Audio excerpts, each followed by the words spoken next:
हाँ जी, नमस्कार दोस्तों। आज हम बात करने वाले हैं कक्षा 7 की जो किताब है उसका तीसरा चैप्टर। कक्षा 7 की बुक है ये, विज्ञान की ये बुक है। जिस प्रकार से हमारी एनसीईआरटी की श्रृंखला चल रही है, कक्षा 6 हम लोगों ने जो है कौन सी कक्षा क्लियर कर ली है? कक्षा 6 की विज्ञान हम लोगों ने जो है वो आपके क्या कर ली है, क्लियर कर ली है। पूरी की पूरी पढ़ा रखी है। आई बटन में जाके इस वीडियो को आप लोग देख सकते हो। मुश्किल से 12-13 घंटा की वीडियो है, लेकिन जो बेसिक्स है वो कंप्लीट हो जाएंगे उसमें। और इनको पढ़ाने का जो तात्पर्य है, जैसा कि मैं हर बार बताता हूँ, बताना चाहूँगा आपको, हर एक एग्जाम में यहाँ से डायरेक्ट प्रश्न पूछे जाते हैं। क्योंकि हर एक एग्जामिनर को एक दिशा निर्देश दिए जाते हैं कि आप लोग पेपर बनाइए, लेकिन किसको मद्देनजर रखते हुए?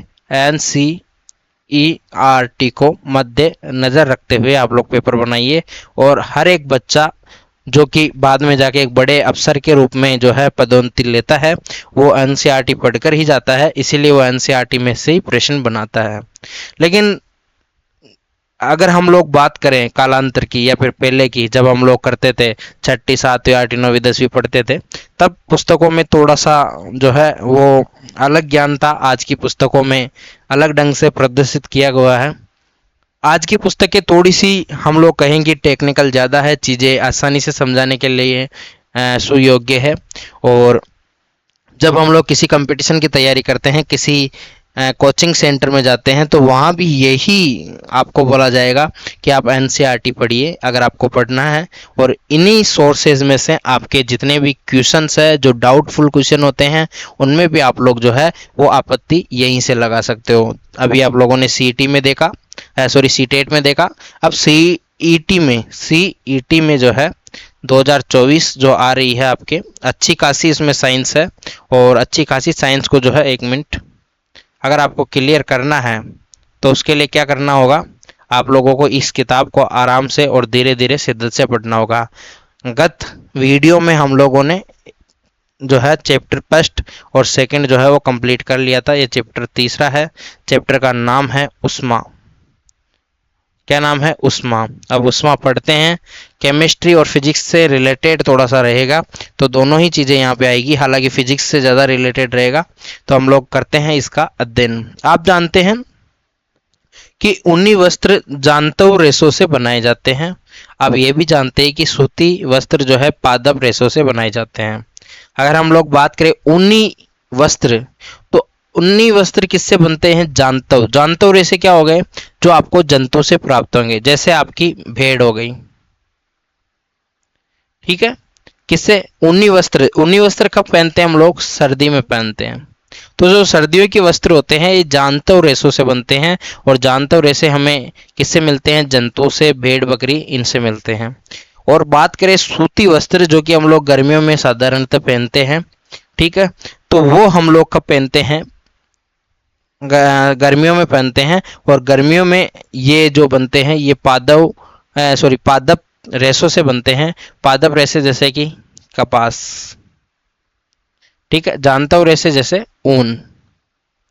और ये कपास जो है ये आपके किससे लगता है? बनी से लगता है। बनी बोलते हैं ना हम लोग, ठीक है। तो कपास का पौधा होता है, सीधी सी बात है। हम शीतकाल में ऊनी वस्त्र पहनते हैं जो हमें गर्म रखता है, और मौसम गर्म होता है तब हम लोग हल्के रंग के सूती वस्त्र पहनना पसंद करते हैं। सीधी सी बात है। ये हमें ठंडक का अनुभव कराते हैं। आप यह जानते हैं कि जानने के लिए आवश्यक ही उत्सुक होंगे कि किसी विशेष ऋतु के लिए विशेष प्रकार के वस्त्र ही क्यों उपयुक्त है। सही बात है। आगे बात करते हैं। शीतकाल में आप घर में के अंदर ठंड का अनुभव करते हैं। यदि आप बाहर धूप में आ जाएं तो गर्मी का अनुभव करते हैं। ग्रीष्म काल में आप घर के अंदर भी गर्मी का अनुभव करते हैं। हम यह कैसे जान सकते हैं कि कोई वस्तु गर्म है अथवा ठंडी है? हमें कैसे पता लगाते हैं कि कोई वस्तु कितनी गर्म है और कितनी ठंडी है? इस अध्याय में कुछ इन प्रश्नों के उत्तर जानने का हम लोग प्रयास करने वाले हैं, ठीक है। तो अपना पहला जो पॉइंट आता है वो क्या आता है? गर्म तथा ठंडा। ये देखने में आपको कुछ पॉइंट लग नहीं रहा होगा, लेकिन ये बहुत टेक्निकल पॉइंट है। आप लोग जब इसको पढ़ेंगे तो आपको समझ में आएगी, इसलिए मैं आपको बोल रहा हूँ ज़्यादा से ज़्यादा इसको शेयर करना अपने दोस्तों के साथ भी। और हाँ, अगर चैनल को अभी तक सब्सक्राइब नहीं किया तो कर लेना। अगर ये सब भी नहीं होता है तो कम से कम वीडियो को पूरा देख लेना। देखने से आपका कुछ नुकसान नहीं होगा, आपके कोई पैसे नहीं कटेंगे अकाउंट से, लेकिन ये चीज़ अगर आपको एक बार समझ में आ गई तो आप कभी भूलोगे नहीं। ठीक है, बात करते हैं। अपने दैनिक जीवन में हम अनेक वस्तुओं के संपर्क में आते हैं, इनमें से कुछ गर्म और कुछ ठंडी। छाई गर्म है और बर्फ क्या है, ठंडी है। 3.1 में सामान्य उपयोगी वस्तुओं की सूची दी गई है। इस सूची में कुछ और नाम जोड़िए। इन वस्तुओं को गर्म या ठंडी के रूप में चिन्हित कीजिए। हम देखते हैं कि कुछ ठंडी वस्तुएं ठंडी है जबकि कुछ गर्म है। आप यह भी जानने का जानते हैं कि कुछ वस्तुएं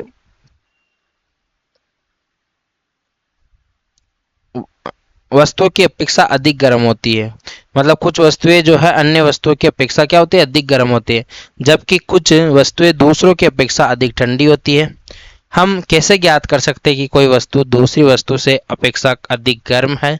प्राय हम पता वस्तुओं को स्पर्श करके लगाते हैं, परंतु क्या हमारी स्पर्श इंद्रिय विश्वसनीय है?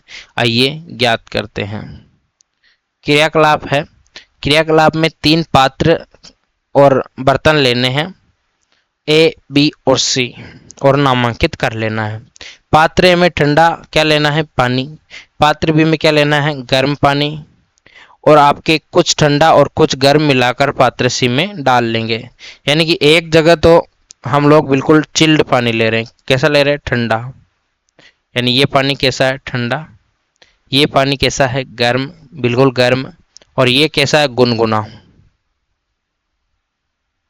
थोड़ा ठंडा, थोड़ा न नुआए बोलते हैं ना, न नुआए पानी है इसे। ठीक है, अब हाथ को जो है पात्र ए में डालना है, दाहिने हाथ को पात्र बी में डालना है। ठीक है, एक हाथ किस में डाल दिया, ए बीकर में जैसे मान लो, और एक डाल दिया बी में, ए में और बी में। 2 हाथ हम लोगों ने डाले और दोनों हाथों को 2-3 मिनट तक पात्रों में डूबे रहना है। अब दोनों हाथों को एक साथ पात्र सी में डुबाना है।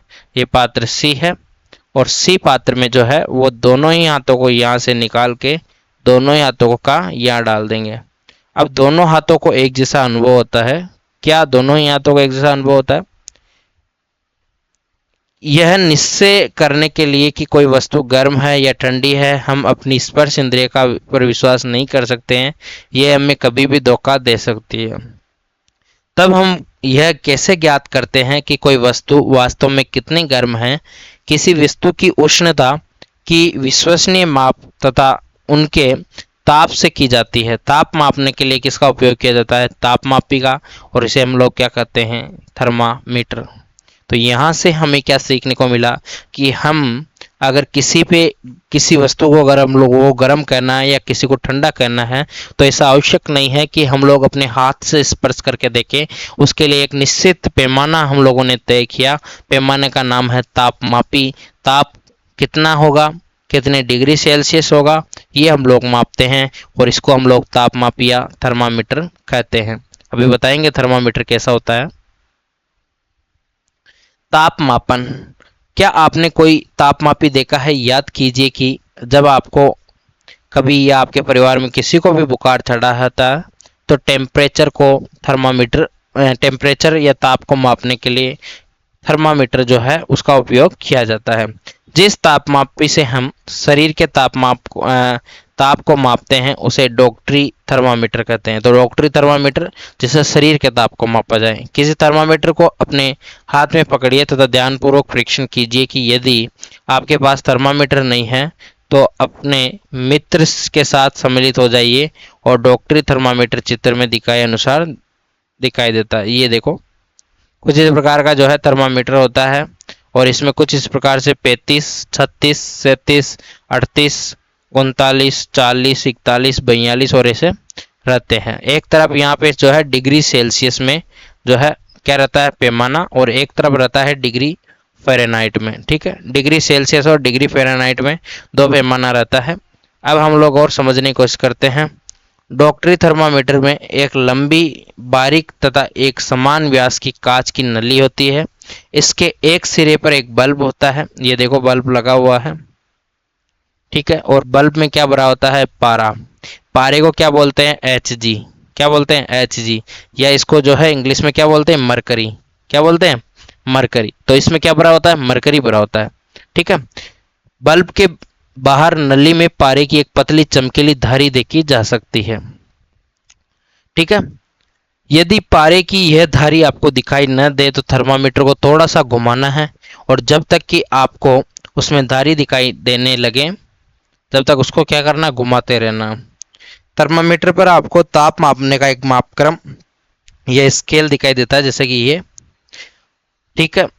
उपयोग किए जाने वाले ये मापक्रम क्या कहलाते हैं? सेल्सियस स्केल कहलाते हैं, और इसे हम लोग सी से दर्शाते हैं।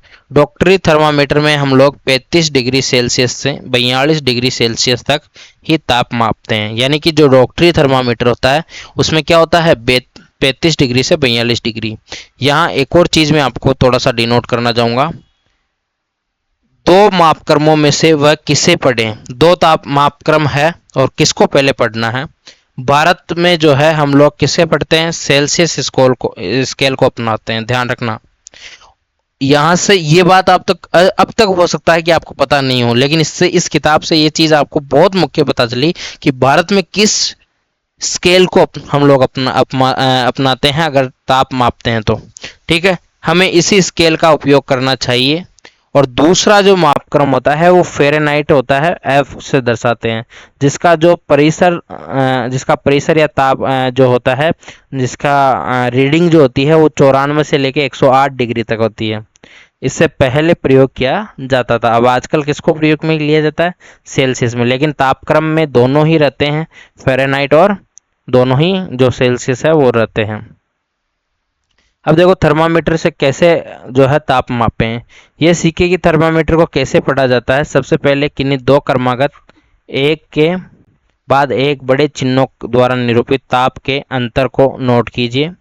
इन दोनों चिन्हों के बीच भागों की संख्या जो है वो छोटे चिन्हों द्वारा क्या करनी है? दर्शाए गए को नोट करना है, ठीक है।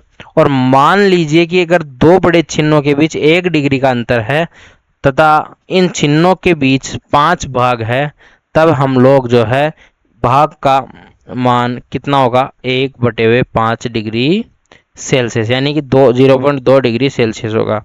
यानी ये बोल रहा है कि जब भी हम लोग क्या करते हैं? तापमापी का उपयोग करते हैं तो किन्हीं दो क्रमागत यानी एक के बाद एक दो बड़े चिन्हों को देखना है और उन पे निरूपित ताप, जैसे दो बड़े चिन्ह लगे होते हैं ऐसे। अब इन दोनों के बीच के जो निरूपित ताप होता है, जैसे मान लो यहाँ पे 35 डिग्री और यहाँ पे कितना? 36 डिग्री, ठीक है। तो इनके बीच क्या, इनके अंतर को जो है वो नोट करना है, और इन दोनों चिन्हों के बीच भागों की संख्या जो है उनको नोट करना है कि कितने भाग है टोटल इसके बीच में, ठीक है। और दो बड़े चिन्हों के बीच की 1 डिग्री का अंतर है, ये अगर है तो उसे एक, जैसे 5 भाग है और 1 डिग्री का अंतर है तो 1/5 डिग्री सेल्सियस, यानी कि जो आपके पास आएगा भाग का मान वो रहेगा 0.2 डिग्री सेल्सियस। तो ऐसे निकलेगा। उपयोग करने से पहले थर्मामीटर को अच्छी तरह से धो लें, क्योंकि धोने से क्या होगा? किसी भी प्रतिरोधी जो किसी भी रोगाणु जो है उससे बचा जा सकता है। धोने के लिए जो है प्रतिरोधी या रोगाणुरोधी घोल का उपयोग करना सुरक्षित रहता है। अब इसे अपने हाथ में कसकर पकड़ना है और एक झटका देना है इसे करके, ठीक है। जैसे ये दे रहा है, एक झटका देना है, और झटका देने से पारे का जो तल है वो नीचे आ जाएगा। सुनिश्चित करना कि ये 35 डिग्री सेल्सियस से नीचे आ गया है ना, 35 डिग्री सेल्सियस से नीचे होना चाहिए। अब थर्मामीटर जो है उसके बल्ब को अपनी जीभ के नीचे रखना है, जीभ के कहाँ रखना? नीचे। और 1 मिनट पश्चात थर्मामीटर को क्या करना है? बाहर निकाल लेना है। ध्यान रखना, थर्मामीटर को चबा नहीं जाना है, थर्मामीटर को जीभ के नीचे रखना है और बहुत सावधानी से रखना है, नहीं तो पारा अगर आपके चला गया ना तो समस्या खड़ी हो सकती है। उसका पाठ्यांक नोट कर लेना है। ये आपके शरीर का क्या है? ताप है। ताप को सदैव इसके मात्रक सेल्सियस के साथ लिखते हैं। जैसे आपके शरीर का जो टेम्परेचर आया 36 डिग्री सेल्सियस आ गया, तो इस प्रकार से इसको लिखेंगे, ध्यान रखना, ठीक है। फिर बात करें आपने अपने शरीर का तापमान कितना नोट किया। अब यहाँ इंपॉर्टेंट, मानव शरीर का जो तापमान है, क्या मानव शरीर का क्या तापमान सामान्य, ये क्या 37 डिग्री सेल्सियस होता है, ठीक है। और इसे जो है इसके मात्रक के साथ व्यक्त किया गया है, देख लो 37 डिग्री सेल्सियस। आगे बढ़ते हैं।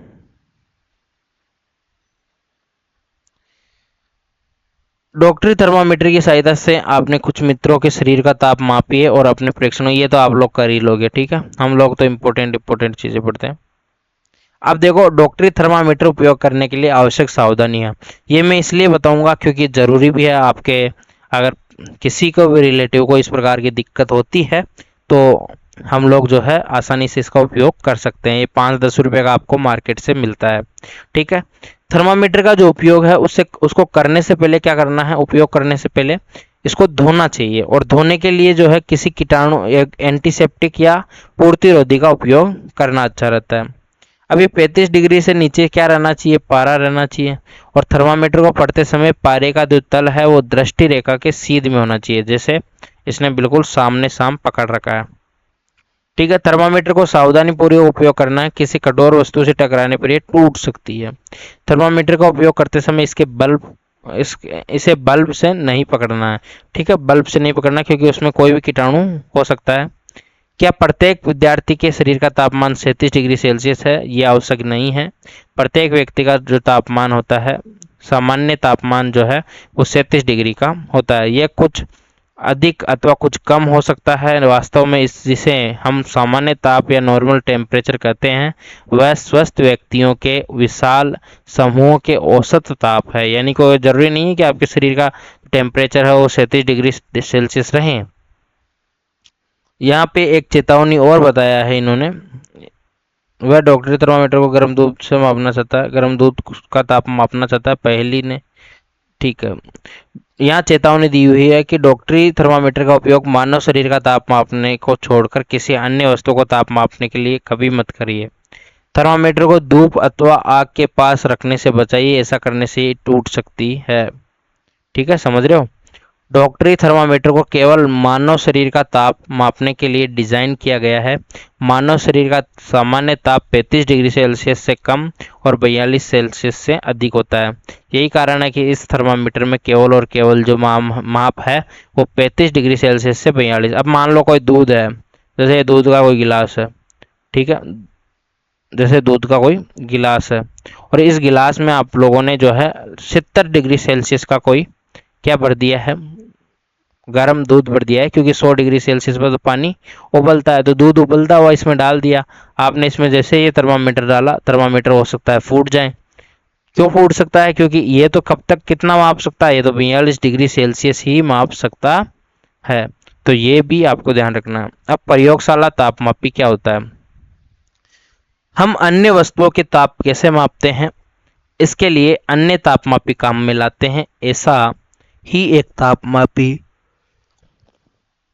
प्रयोगशाला तापमापी है। आपके अध्यापक इस तापमापी को आपको दिखाएंगे, इसे ध्यान से देखिए तथा इसके मापे जा सकने वाले अधिकतम तथा न्यूनतम ताप को नोट कीजिए।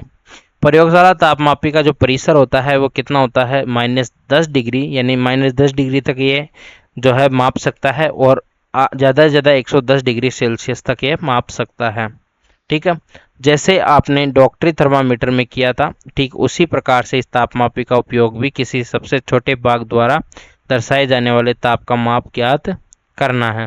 तापमापी द्वारा दर्शाए गए ताप को ठीक पढ़ने के लिए आपको ताप के इस माप की आवश्यकता होगी। तो इससे आपको क्या पता चला कि किसी भी छोटे से छोटे भाग को किस प्रकार से मापा जाए। उसके लिए हम लोगों ने अभी भी एक पढ़ा था कि किस प्रकार से जो है हम लोग किसी भी छोटे छोटे भाग को माप सकते हैं। विभिन्न प्रयोजनों के लिए विभिन्न प्रकार के तापमापी उपयोग में लिए जाते हैं। मौसम की रिपोर्ट में दिए गए अधिकतम व न्यूनतम तापों की जानकारी देने के लिए अधिकतम न्यूनतम तापमापी का उपयोग किया जाता है, यानी मौसम विभाग अधिकतम न्यूनतम तापमापी का उपयोग करते हैं। अब ये इसमें बता रखा है और इसको हम लोग ज़्यादा डिटेल में नहीं पढ़ेंगे, ये कुछ आपको जो है पढ़ लेनी है, हालांकि इतनी अपने इम्पोर्टेंट नहीं है। हम लोग कंपटीशन के माध्यम से जो है करना चाहते हैं, इसलिए हम लोग उसी चीज़ को पढ़ना पसंद करेंगे। अब अपना आ जाता है उष्मा का स्थानांतरण। उष्मा का स्थानांतरण क्या होता है? संभवतः आपने देखा होगा कि जब किसी बर्तन को ज्वाला पर रखते हैं तो वह तप्त हो जाता है। इसका कारण उष्मा ज्वाला से बर्तन की ओर चली जाती है। जब बर्तन को ज्वाला से हटा लेते हैं तो यह धीरे धीरे ठंडा हो जाता है। ये ठंडा क्यों होता है? उष्मा बर्तन के परिवेश को स्थानांतरित हो, एक मिनट, आवाज सही आ रही है ना? ठीक है। स्थानांतरित हो, परिवेश की ओर स्थानांतरित हो जाती है। इस प्रकार आप समझ सकते हैं कि दोनों स्थितियों में उष्मा गर्म वस्तु से ठंडी वस्तु की ओर प्रवाहित होती है। वास्तव में उष्मा सदैव गर्म वस्तुओं से अपेक्षाकृत ठंडी वस्तुओं की ओर प्रवाहित होती है। अब एक क्रियाकलाप है, वो हम लोग क्यों पढ़ेंगे? क्योंकि ये जरूरी है और ये आपने बचपन में भी पढ़ा होगा। एल्यूमिनियम या लोहे जैसी किसी धातु की एक छड़ अथवा चपटी पट्टी लेनी है और छड़ पर जो है मोम के छोटे छोटे टुकड़े चिपकाने हैं। ठीक है, चिपका दिए साहब। ये टुकड़े जो है लगभग समान दूरी पर होने चाहिए। सही बात है। छड़ के एक सिरे को एक प्रयोगशाला स्टैंड पर कसना है, जैसे ये है। यदि आपको स्टैंड ना मिले तो आप क्या करें, उस छड़ को एक सिरे को जो है ईंटों के बीच में दबाकर रख सकते हैं। और ये प्रयोग तो आप घर पे भी करे होंगे बहुत सारी बार। अब जैसे यहाँ पे देखो, मैं सीधा से बता देता हूँ। यहाँ पे इन्होंने मोमबत्ती जलाई, जैसे जैसे उष्मा का स्थानांतरण इधर हुआ तो ये मोम के टुकड़े जो है वो पिघलने लगे। धीरे धीरे यहाँ तक जो है मोम के टुकड़े पिघलने लगे। तो इसका मतलब क्या है कि उष्मा जो है वो स्थानांतरित होती है। ठीक है, तो इसका सीधा सा मतलब यही है। वह प्रक्रम, इंपॉर्टेंट है, लाइन लिख लेना। वह प्रक्रम जिसमें उष्मा किसी वस्तु के गर्म सिरे से ठंडे सिरे की ओर स्थानांतरित होती है, चालन कहलाता है। यानी ठोसों में जो है प्राय चालन के प्रक्रम द्वारा ठोसों में जो है उष्मा जो है प्राय चालन के प्रक्रम द्वारा स्थानांतरित होती है। तो आपको सीधा प्रश्न यहाँ से पूछा जा सकता है कि उष्मा स्थानांतरित कैसे होती है? तो चालन के प्रक्रम द्वारा यहाँ पे उष्मा स्थानांतरित होती है। ठीक है। बात करें क्या सभी पदार्थों में उष्मा का चालन आसानी से हो जाता है? आपने अवश्य देखा होगा कि खाना पकाने के लिए उपयोग किए जाने वाले धातु के बर्तनों में प्लास्टिक या लकड़ी की हत्ती लगी होती है। क्या आप किसी तप्त बर्तन को हत्ती से पकड़कर बिना हाथ चलाए उठा सकते हैं? बिल्कुल। तो मतलब कि हम लोग ये कह सकते हैं कि किसी छोटे बर्तन या बीकर में जो है गर्म पानी करना यहाँ से, और कुछ वस्तुएं जैसे इस्पात हो गया यानी स्टील की चम्मच हो गई, प्लास्टिक का स्केल हो गया, पेंसिल हो गई, और तथा विभाजनी यानी कि डिवाइडर है वो एकत्रित करना है। और इन सभी वस्तुओं के एक सिरे को गर्म कर पानी में डुबोना है। कुछ देर पश्चात प्रतीक्षा करने के पश्चात दूसरे सिरे को छूकर देखना है। आपने प्रेक्षणों को जो है इसमें लिखना है, ये आप लोग कर लेना। ठीक है। जो पदार्थ अपने से होकर उष्मा को आसानी से निकलने देता है उसे उष्मा का चालक कहते हैं। तो उष्मा का चालक किसे कहेंगे? जो पदार्थ अपने में से होकर जो है उष्मा को जो है निकलने देता है, तो उसे क्या कहेंगे? उष्मा का चालक कहेंगे। और इनके उदाहरण कौन कौन से हैं, ये बहुत इंपॉर्टेंट है, उदाहरण याद रखना जिसमें उष्मा के चालक कौन कौन से? एल्यूमिनियम हो गया, आयरन हो गया जिसको लोहा भी कहते हैं, और एल्यूमिनियम को Al, Fe और कॉपर को Cu। ठीक है, तो ध्यान रखना। और कॉपर, ये सब क्या है? उष्मा के चालक है। जो पदार्थ अपने में से होकर उष्मा को आसानी से नहीं जाने देता उष्मा के कुचालक होते हैं। कौन कौन से हो सकते हैं? जैसे प्लास्टिक हो गया, लकड़ी हो गई। कुचालकों को उष्मा रोधी भी कहते हैं, यानी कि उष्मा का विरोध करते हैं तो उष्मा रोधी भी नहीं कहते हैं। जल तथा वायु जो है उष्मा के कुचालक है। जल तथा वायु किस क्या है? उष्मा के कुचालक है। इनके द्वारा थोड़ी ना आग फैल जाती है भाई। आप कहीं भी आग लगती है तो क्या क्या उपयोग में लेते हो? जल को लेते हो ना।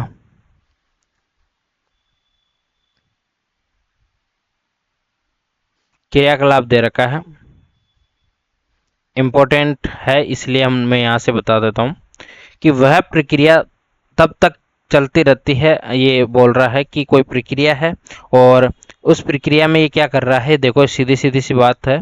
ये बोल रहा है कि गोंद पेंदे का जो है फ्लक्स लेना है। फ्लक्स मतलब जो कांच का बीकर हो गया जिस जो है गोल पेंदे का हो।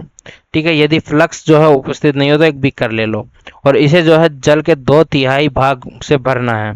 इसको किसी तिपाई पर रख दीजिए और अथवा फ्लास्क को रखने के लिए कोई ऐसा प्रबंध कर लीजिए जिसमें जो है आप नीचे एक मोमबत्ती रखकर इसे गर्म कर सकते हैं।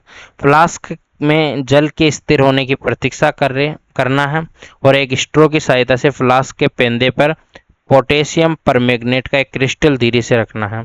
अब क्रिस्टल को ठीक मोमबत्ती जलाकर जो है जल को गर्म करना है। ठीक नीचे में क्या करना है, मोमबत्ती जलाना है। और अब जो है जब जल गर्म करते हैं तो ज्वाला के पास का जो है जल गर्म हो जाता है। गर्म जल ऊपर उठता है और इस गर्म जल के आसपास का जो है आसपास का ठंडा जल उसका स्थान क्या करता है, लेने के लिए आ जाता है। फिर यह जल भी जो है गर्म होकर ऊपर उठता है तथा आसपास से जल फिर इसके स्थान पर आ जाता है। यह प्रक्रिया तब तक चलती रहती है जब तक कि सारा जल गर्म न हो। उष्मा स्थानांतरण की इस विधि को जो है संवहन कहते हैं। यानी कि संवहन कहते किसे हैं कि जो जल है, जैसे मान लो कि यहाँ पे मैंने एक फ्लास्क लिया और फ्लास्क ऐसा मैंने ले लिया, ये गोल पेंदे का फ्लास्क है। इसके नीचे मैंने कुछ स्टैंड रखा इसका और यहाँ मैंने मोमबत्ती जलाई। अब मैंने यहाँ पे मोमबत्ती जला रखी है और यहाँ पे मैंने एक क्रिस्टल डाल दिया है, क्रिस्टल, और इसमें क्या भरा हुआ है, जल भरा हुआ है। और क्रिस्टल कैसा डाला मैंने, जैसे मान लो ये ब्लैक कलर का, यहाँ पे एक मैंने क्रिस्टल डाल दिया। अब क्या करना है, जैसे जैसे यहाँ से अपन क्या दे रहे हैं, उष्मा दे रहे हैं, तो जब यहाँ का जो जल है वो गर्म होगा, एक मिनट, यहाँ का जो जल है वो जैसे गर्म होगा तो गर्म होने के बाद ये जो है ये क्या होगा, ऊपर उठ जाएगा और आसपास के जल फिर से इसके स्थानांतरण जो है वो आ जाएंगे। ठीक है, और इस विधि को क्या कहते हैं, संवहन कहते हैं।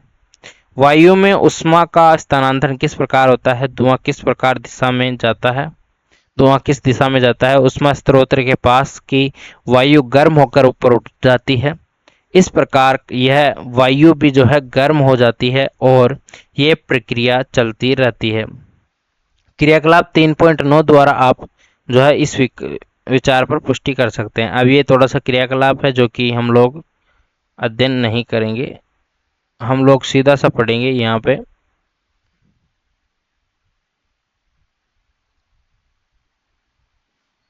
पढ़ना ही पड़ेगा मुझे लगता है। एक मोमबत्ती जलानी है, अपने एक हाथ को ज्वाला के ऊपर तथा दूसरे हाथ को ज्वाला के पार्श्व में रखना है। क्या आपने दोनों हाथ समान गर्मी का अनुभव करते हैं? यदि नहीं तो कौन सा हाथ अधिक गर्म होता है, ऐसा क्यों है?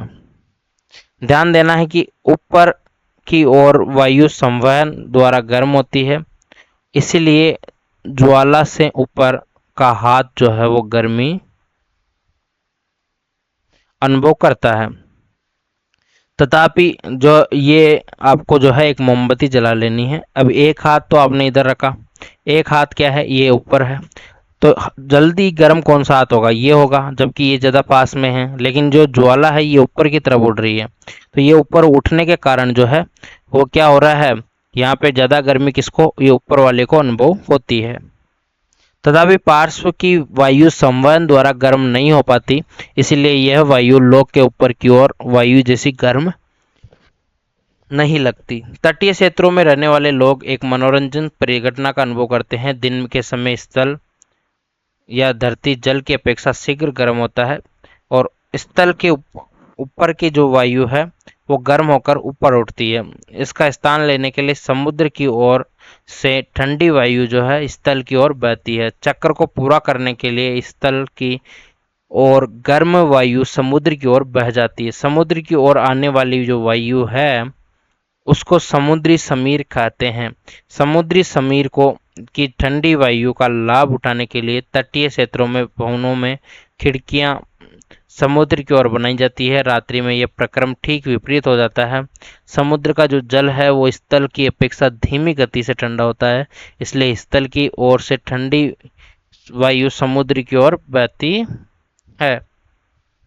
कुछ इस प्रकार से भाई देखो, दिन में तो क्या होगा, ये जो यहाँ से ठंडी वायु है ये आपके तट की ओर बहेगी, लेकिन रात्रि में जो तट की ओर से जो है समुद्र की ओर ठंडी वायु बहती है। तो ये उल्टा सिस्टम है, एक चक्र चलता है ये पूरी तरह से, इसे समुद्री समीर कहते हैं। ठीक है, आगे हम लोग पढ़ते हैं। एक तो समुद्री समीर होता है जो समुद्र से ठंडी, ऐसे बोल रहा है कि जैसे समुद्र से कोई वायु है ठंडी, वो अगर तट की ओर जाती है तो इसे समुद्री समीर, और अगर तट से लेके या थल से लेके अगर कोई वायु किधर जाती है, समुद्र की ओर जाती है, तो इसे थल थल समीर कहते हैं। तो थल समीर और कौन सा समीर हो गया, तट समीर, आपके समुद्री समीर। ठीक है, जब हम धूप में खड़े होते हैं तो हम गर्माहट अनुभव करते हैं। सूर्य से हम तक ऊष्मा कैसे पहुंचती है, ये चालन अथवा स्वयं द्वारा हम तक नहीं पहुंच सकती, क्योंकि इन दोनों प्रक्रमों में ऊष्मा स्थानांतरण के लिए माध्यम की आवश्यकता होती है। ठीक है, यानी कि चालन और संवहन है, उन दोनों में ही आपके ऊष्मा स्थानांतरण के लिए जो माध्यम है उसकी आवश्यकता होती है। चूंकि पृथ्वी तथा सूर्य के बीच में अधिकांश स्थान में कोई माध्यम जैसे वायु नहीं है, अतः सूर्य से हम उष्मा एक अन्य प्रक्रम द्वारा लेते हैं, जिसे क्या कहते हैं, विकिरण। विकिरण के द्वारा जो है सूर्य का प्रकाश हम तक पहुंचता है, ये भी ध्यान रखना। विकिरण द्वारा उष्मा के स्थानांतरण में किसी माध्यम जैसे वायु अथवा जल की आवश्यकता नहीं होती है। माध्यम विद्यमान हो या न हो, विकिरण द्वारा उष्मा का स्थानांतरण हो सकता है। जब हम किसी तापक या हीटर जो है उसके सामने बैठते हैं तो हमें इसी प्रक्रम द्वारा उष्मा प्राप्त होती है। ज्वाला से हटकर, मतलब कि बिना माध्यम के अगर उष्मा प्राप्त होती है तो उस प्रक्रम को क्या कहते हैं, विकिरण कहते हैं। कोई गर्म बर्तन ठंडा होता है होते समय अपनी कुछ उष्मा को विकिरण द्वारा ही परिवेश में स्थानांतरित करता है। हमारा शरीर विकिरण द्वारा ही परिवेश की उष्मा देता है, उससे उष्मा ग्रहण करता है। सभी गर्म पिंड विकिरणों के रूप में उष्मा विकिरित करते हैं। जब ये उष्मा विकिरण किसी अन्य वस्तु से टकराते हैं तो इसका कुछ भाग परावर्तित हो जाता है, कुछ भाग अवशोषित हो जाता है तथा कुछ भाग परागत हो जाता है। उष्मा के अवशोषित भाग के कारण वस्तु का ताप जो है वो बढ़ जाता है। धूप में बाहर जाते समय आपको छाते का उपयोग करने का परामर्श क्यों दिया जाता है, क्योंकि वो जो है गर्मी को पूरी की पूरी वो सोख लेता है। ठीक है, सर्दियों तथा गर्मियों में हमारे पहनने के वस्त्रों के प्रकार। गर्मियों में हम हल्के रंग के वस्त्रों को वरीयता देते हैं तथा सर्दियों में हम गहरे रंग के वस्त्रों को जो है प्रायोरिटी देते हैं। अब क्यों देते हैं ये प्रायोरिटी, जैसे मान लो कि कोई अगर काला बर्तन है या कोई गहरा है, तो सूर्य के प्रकाश को जो है वो ज़्यादा ऑब्जर्व करेगा, क्या करेगा, ऑब्जर्व, है ना, यानी अवशोषित करेगा। और जो वाइट वाला है वो क्या क्या करेगा, कम अवशोषित करेगा। इसके लिए प्रयोग भी दिया है। आपकी छत पे क्या करने हैं, दो इस प्रकार से डब्बे रखने हैं, एक का कलर काला है, उसमें दोनों में पानी है, तो कौन सा पानी जल्दी ज़्यादा गर्म होगा। जैसे आपकी छत पे टंकी जो रखी होती है, वो वाइट टंकी अगर हम लोग यूज करते हैं तो वो जल्दी उसमें जो है गर्म पानी नहीं होता है। जबकि हम लोग अगर गर्म टंकी रखते हैं तो उसका जो पानी होता है, मतलब जो काली जो टंकी रखते हैं उसका पानी क्या जल्दी गर्म हो जाता है।